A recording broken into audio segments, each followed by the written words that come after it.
Have you ever had a reputation precede you, or have you ever met someone whose reputation preceded them? I'm going to put a picture up here on the screen.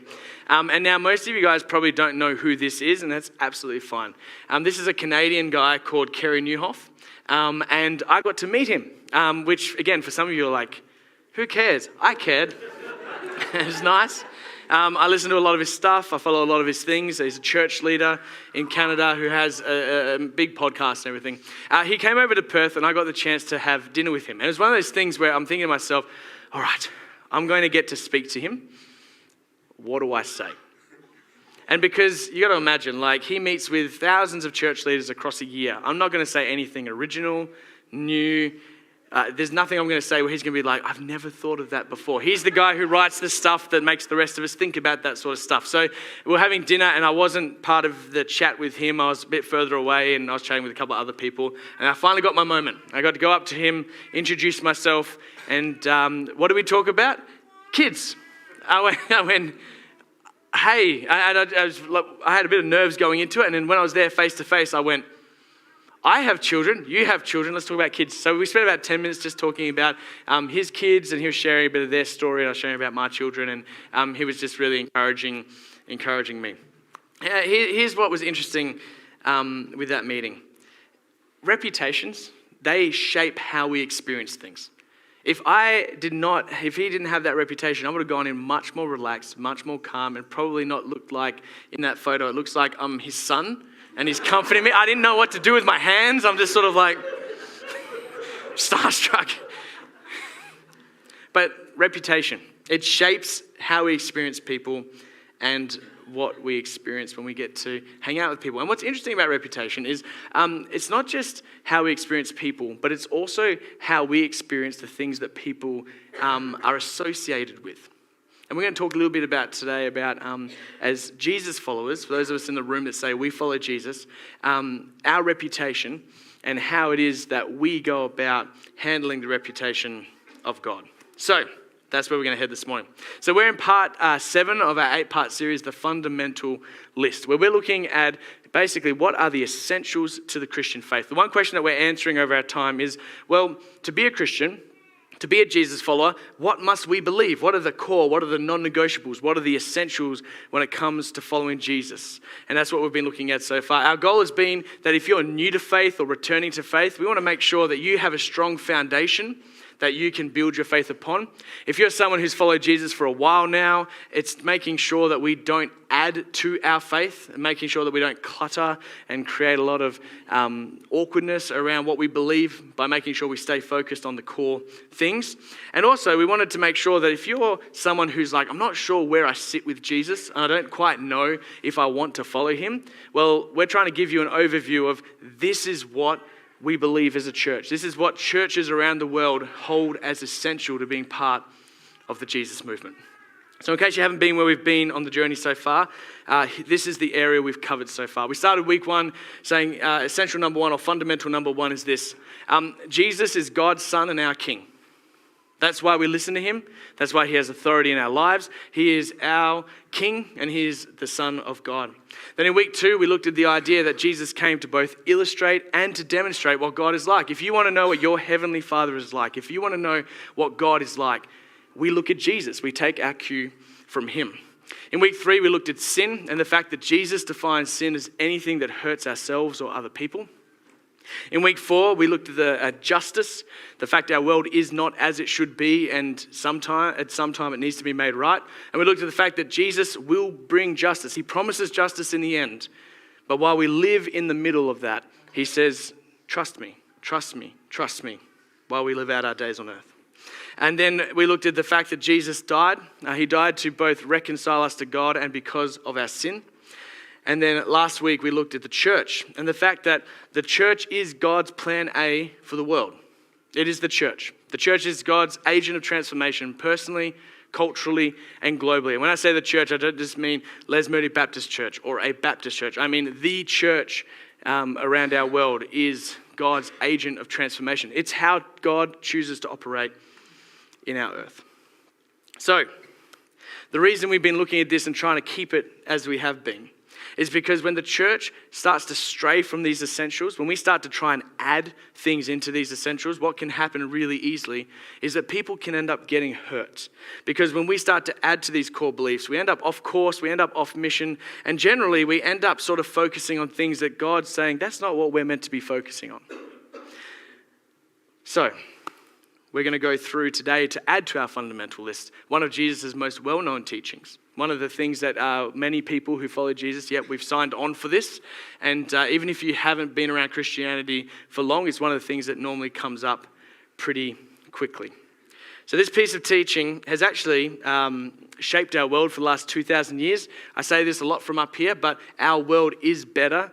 And we'll unpack it a little bit today as well. Our world is better because of the teaching of Jesus, because 2,000 years ago, he got a people moving in a direction that was, let's be others focused and let's not just look after our own interests. And our workplaces are better, our families better, our world is better when people take what he says seriously. So if you're following Jesus, this is what we've signed up for. It's just sort of what we do.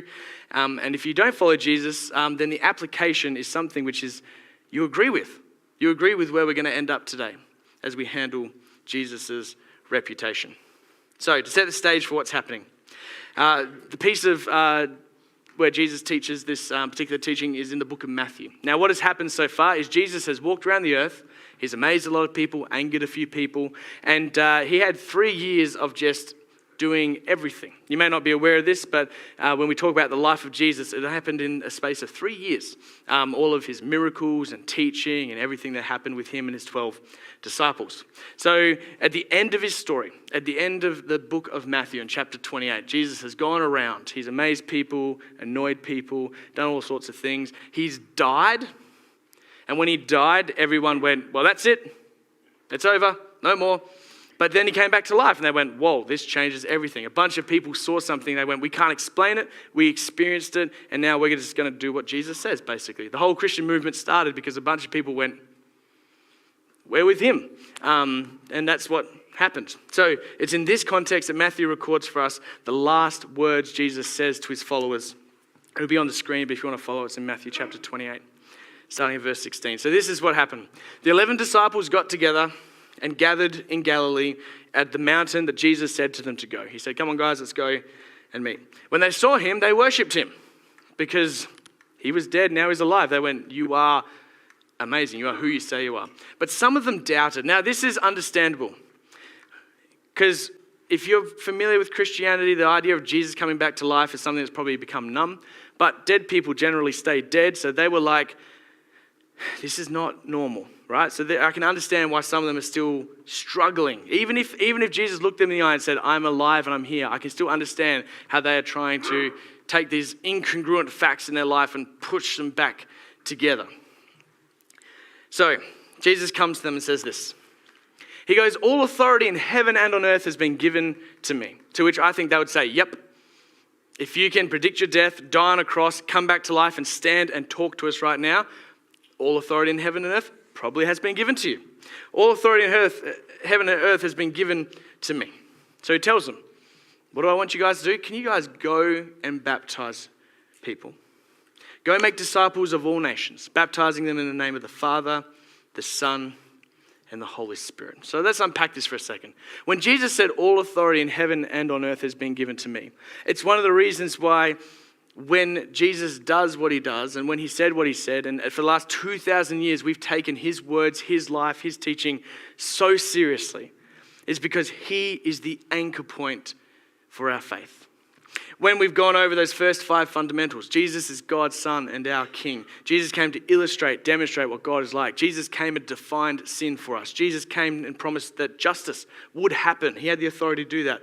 And when Jesus died for my sin and to reconcile me to God, the only way that could happen and be true is if Jesus had the authority, the power to be able to make them true. And please don't go past this. Because one thing which has happened over the past 2,000 years is we've sometimes forgotten that all authority in heaven and earth has been given to Jesus. And sometimes we think all authority in heaven and earth has been given to the Bible. And that's not the case. It gets tied to Jesus. Jesus' story is in the Bible, but Jesus himself is the one who holds all authority and power. And the reason we know this is true is because if we look at history for the last 2,000 years, people unfortunately have used the Bible to justify things which are quite un-Christ-like. You go through history and you see people actually crucified other people. Go look it up. It's incredible they got to that point. People chose to crucify and cause pain in other people because they wouldn't convert to follow Jesus.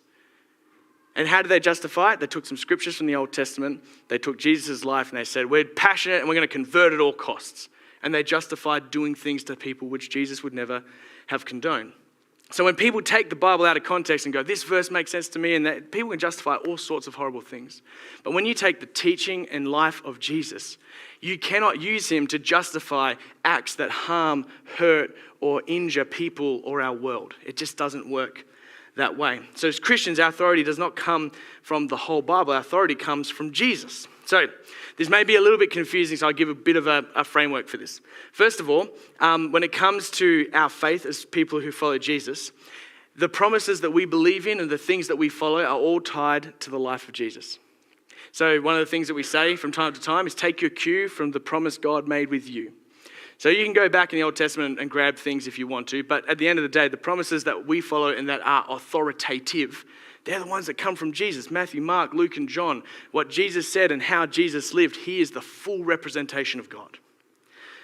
So people go, all right, Josh, that makes sense.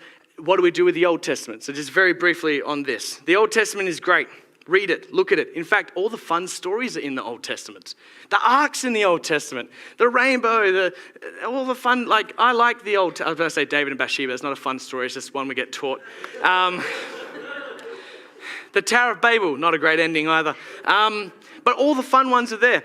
Read the Old Testament. But here's where you don't want to get confused. And please don't get confused on this. Go to the Old Testament and read it. But read it for inspiration, for illustration and information. Never read the Old Testament for application, because that's not what we apply anymore. Jesus' promises are better. He is the one who came. The old is gone. The new has come. We go to the Old Testament for illustrations. Wow, look at how life was. We look at it for information to explain things, but the application is always Jesus. In fact, the Apostle Paul, one of the people who built the early church, this is exactly what he did. The Apostle Paul would go around and he would say, you've heard it said, or in the old ways, this is what happened. And he would go to the Old Testament and he would bring stories out and history out. But whenever he went to application, he pivoted. And the application wasn't so follow the law. The application wasn't so do what it says. The application was always Jesus and the cross. Again and again and again. Go look it up. Go read all the letters of Paul. When he gets to application, pay attention to it, he pivots to Jesus. And he ties it back to Jesus. He ties it to the event of Jesus' death and resurrection, because Jesus is the one with authority, with all authority on heaven and on earth. All right, so back to the story. So, since Jesus has all authority in heaven and earth, he leverages that authority to tell his disciples who are following him, this is what I want you to do. And he says to them, go and make disciples. To which I can imagine us going, all right, Jesus, how do we do that? Well, he goes on. He says the way you do it is by teaching them to obey everything that I have commanded you. So everything that Jesus commanded us to do, that's what we go. And when it says the word obey, just make a note there mentally. He did not say go and teach them so they know. Go and teach them so the information's up here. He said so that we obey. Just so that you are aware, obey means we do. Right? Your kids can look at you and say, I understand you, mum and dad, but they can also then not do the thing you said that they should do. I've got 4 kids, 8, 6, 4 and 3, 5 and 3. So all the time, do you understand me? Yes, Dad. Turn around. I look back. No, that's not what I meant.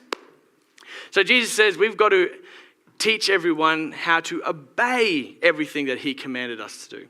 And it's interesting at the end there, he commands us to do that, and then he adds a little bit of a promise at the end.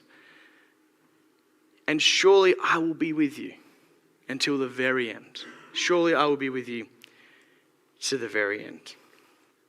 In John 15, Jesus is recorded as saying, if you want to remain in me, if you want to be with me, if you want to be associated with me, then the way that you do that is by doing what I've commanded. And the command he gives us is to love one another. He gives us the main rule that we build our ethic of Jesus out from. He says, to love one another as I loved you.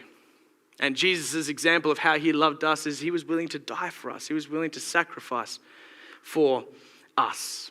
So when we are being taught to obey everything that he commands us, it always gets tied back to loving God, loving others. Loving God, loving others. And when we do that, there's a promise. He's going to be with us if that is what we do with our lives.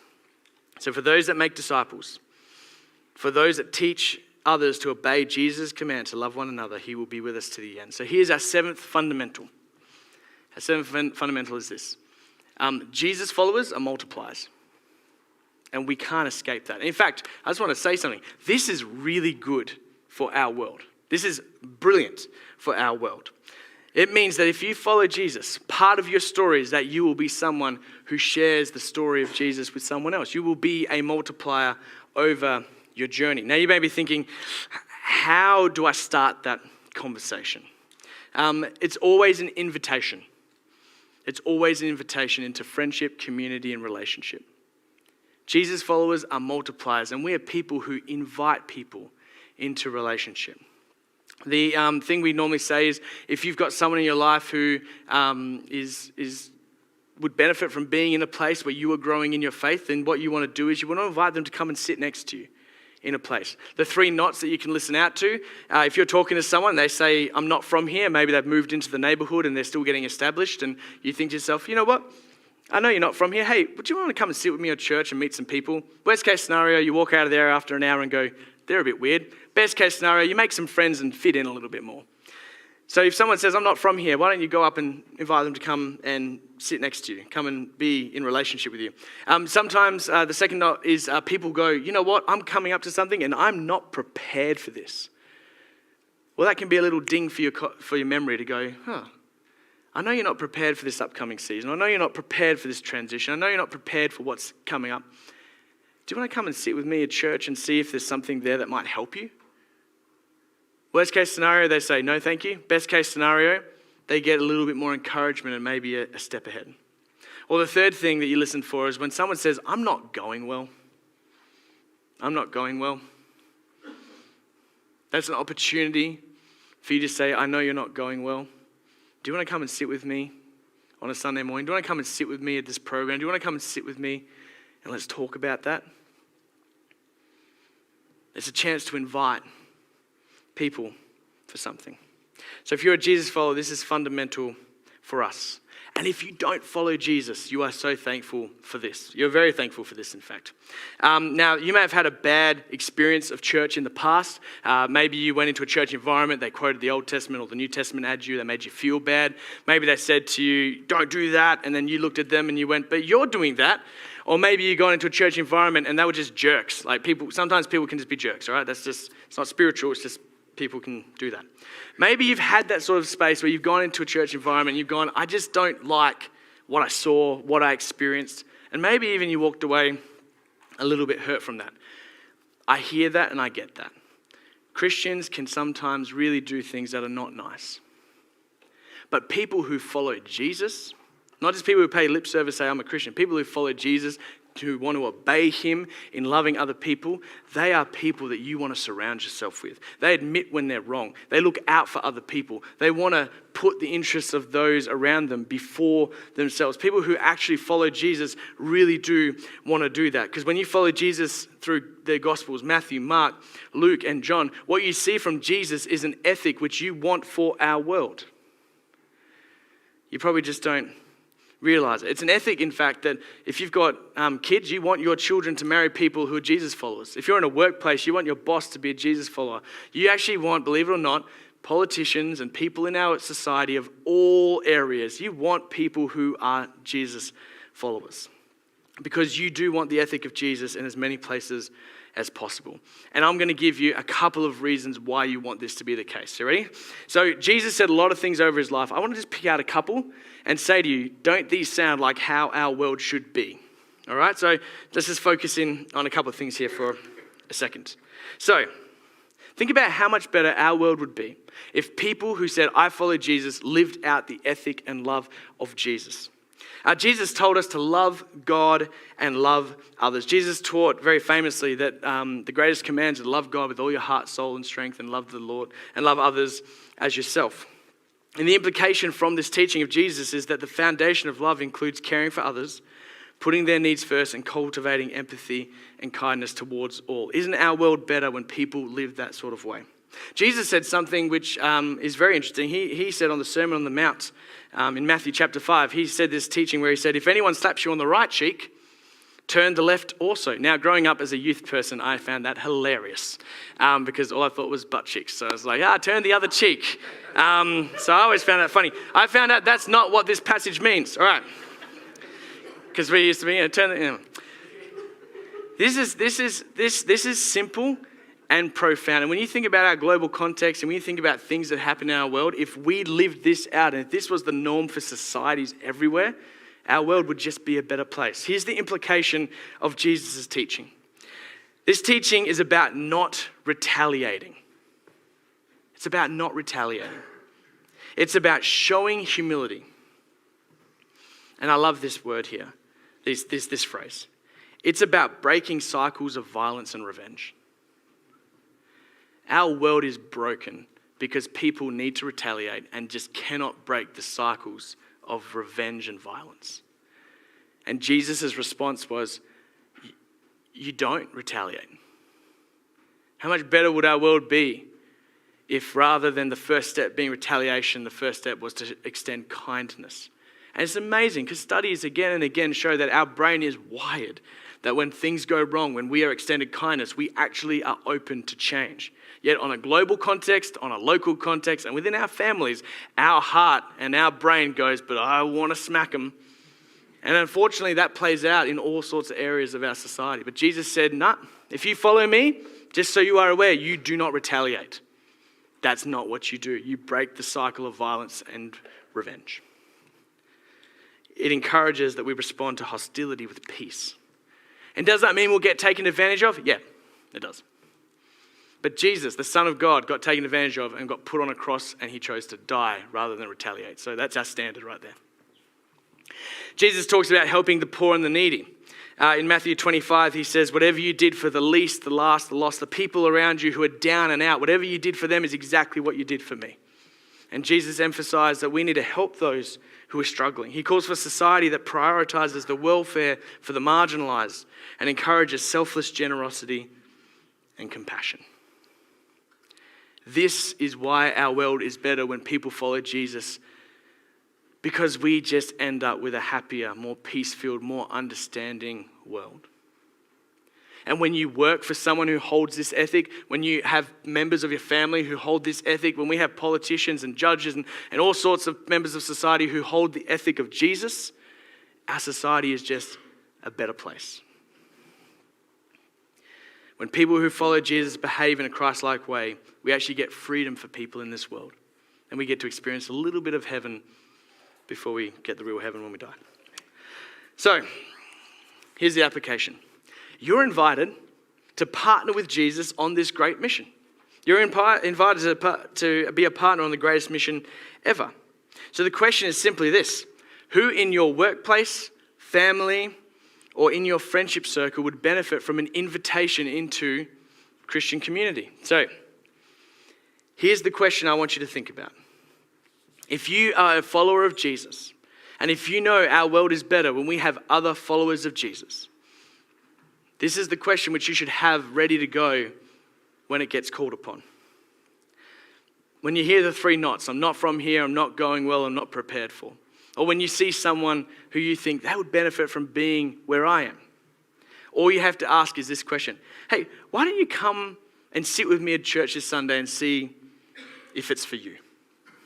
Hey, why don't you come and sit with me at church this Sunday and see if it's for you? It might be your thing, it might not be your thing, but why don't you come and sit next to me? Do not tell them, do never tell them, hey, you should go to church. What does that mean? And also, don't tell them to go to church and then not be there. That sends another message as well. Invite them to come and sit next to you. I guarantee you, when you invite someone to come and sit next to you at church, you're going to see what we do on a Sunday very differently. If you've never invited someone to church, I encourage you to do it just because it makes you think differently around what we do here on a Sunday. You'll want to make sure everyone's welcoming properly, make sure the band sounds good, you want to make sure the tea and coffee tastes good. Trust me, when you have someone who you care about in the room with you, it changes how you see the room. So well done, John T. Cartier and Janet and Headley and everyone here. You're in the room with us, so thanks for coming along. Worst case scenario, they look at you and they just say, no, thank you, and all good. You haven't risked too much, you've just made the invitation. But best case scenario, they say, okay, I'll come and sit with you. And perhaps God talks to them through something on a Sunday, through a conversation, or through just being in this space. And if you're here today because someone did invite you, just hear my heart behind this. The reason I think our world is better when Jesus followers are multipliers, the reason I think our world is better when people invite people is just because the ethic of Jesus demands that our world be a place that we want to live in. And when we follow Jesus and when he changes our lives and when he works on the brokenness within us and makes it into something beautiful for our world to see, it makes our world a more peace-filled and it makes our world a better place. Now, you might be thinking to yourself, Josh, I'm not quite there yet. Like, I love Jesus, following Jesus, all that sort of stuff, but I don't know if I can invite someone. Maybe you're sitting there going, I have no one to invite. Maybe you've ran your invite list out already, and you're like, I've tried that, Josh, I've invited them. Go through it again, see what they say. No harm in trying twice.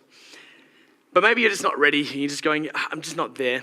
Like, I love Jesus and everything, but I'm just not quite ready to invite someone to come and sit with you. That's not a problem at all. But can I ask you to do me a favor? If you love this church and you want to see us empower the faith of the next generation and you're not quite ready to ask someone to come and sit beside you, can I just ask, can you volunteer here? Maybe you're not volunteering in any space. Can you volunteer and help make this place ready so when guests rock up, we're good to go? We need people to welcome at the door. We need people to make good teas and coffee. We need teachers and helpers out in our kids' programs. They do such an amazing job. We need people in those spaces. We need people on the stage. We need people behind the desk up there. We need people on a Sunday morning so that when people rock up for the first time or they're retrying church for the 100th time, we're there and we're ready to meet them. So, if you're unable to ask that question, maybe a space right now in this season is for you to volunteer. And maybe you're like, Josh, I'm not there either. Don't worry, I've got something for you as well. Everyone gets included. Maybe you're not ready to ask the question. Maybe you're not ready to volunteer. And just hear this, if you volunteering is hard because of health and that, it's not a pressure to volunteer because you have to. It's just an invitation to make this a space welcoming for guests. So just hear that. If you can't ask the question, if you can't volunteer, then could you do me a huge favor? And what I'm about to say is the reverse for this morning, but is normally the truth. When you guys rock up on a Sunday, if this is your church, can you guys sit forward? That would be so helpful. You have no idea. When someone walks into this room for the first time, I know today we've made seats for our guests at the front, but that's for a special reason.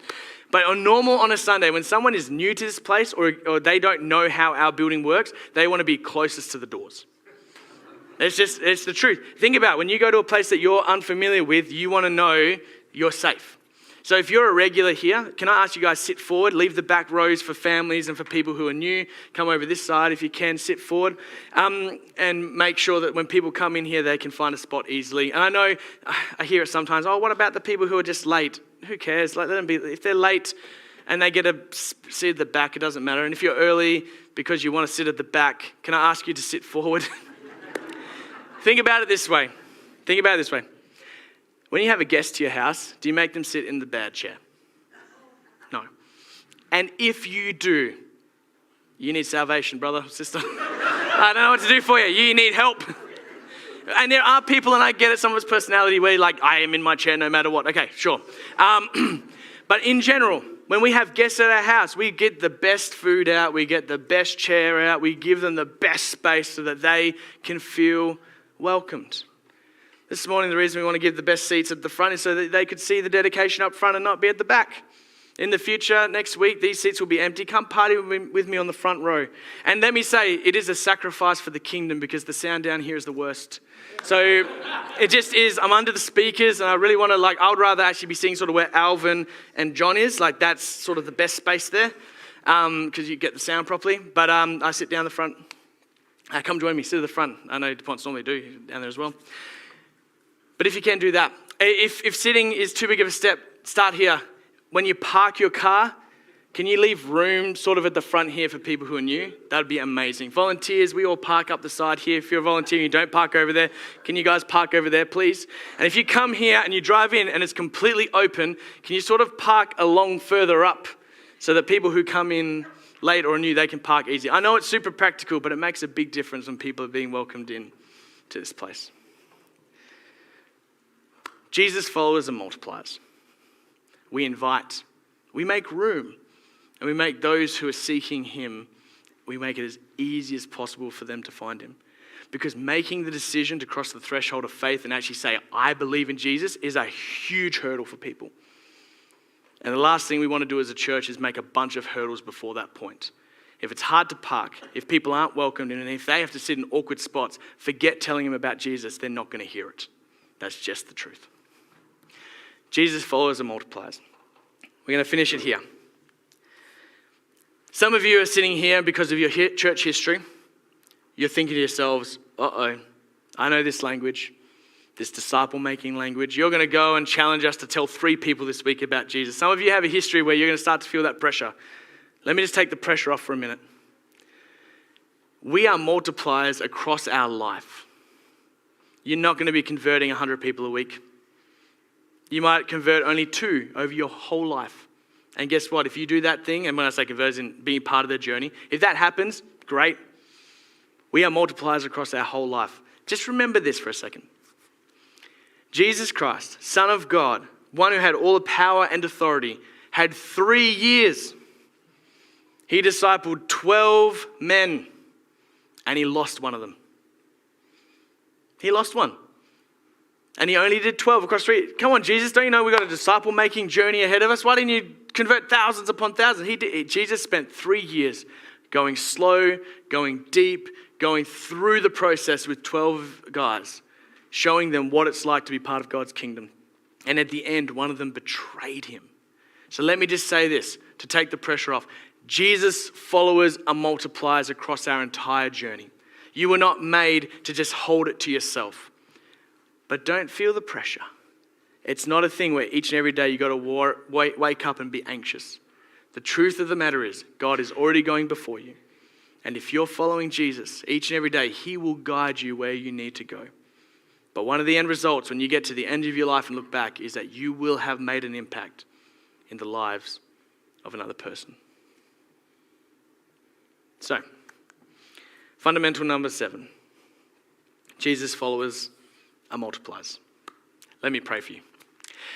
God, thank you so much for where we've been today, just looking at one of the most important things that you taught as we go through our lives. Because of the authority that you have, we as followers get to be part of helping other people discover the freedom, peace, and amazing ethic of Jesus and life transformation that only you can provide. Some of us this week, God, we need a little bit of a nudge. The Holy Spirit needs to just ding our conscience. And when we hear someone say, I'm not going well, I'm not prepared for, I'm not from here, we need to just say it. Just say, hey, why don't you come sit with me at church on Sunday? Lord, we pray for boldness for that sentence to come out of our mouths. For some people in the room, we've been following Jesus for a while, but we're really nervous in this space. Will you give us the boldness just to be obedient to when an opportunity presents itself to help show others how great it is to follow Jesus? And for those this morning, Lord, who are still questioning, are you worth following? I pray for this church. I pray for the churches in our community. And I pray for the global church, every denomination, everyone who calls upon the name of Jesus. May they see that you are worth following because of your beautiful body all around this earth. May they experience your love through the local church. Be with us this week. In your name and for your glory. Amen.